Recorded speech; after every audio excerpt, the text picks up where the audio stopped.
Traveling in a foreign land, I came across an old birdman who took me into his humble home, where with his birds he lived alone. And all that evening his cottage rang as the birds sat listening and the old man sang.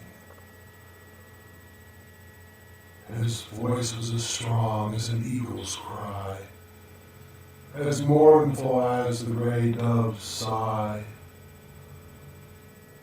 Hypnotic, like the great owl's stare, haunting as the lumen's fanfare, and the sitting birds added not one note to the song that flew from human throat.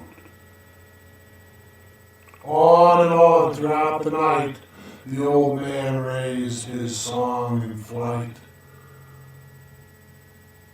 Until near dawn he did alight and smiled at me, that Rhenish sprite, with wizen face, but sparkling eyes, who suddenly, to my surprise, hopped across his well-worn littered floor and opened wide his chamber door.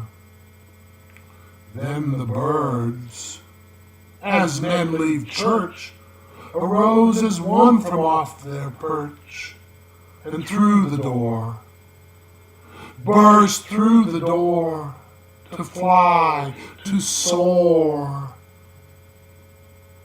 And then I saw it, a simple thing. Free birds fly, we caged birds sing.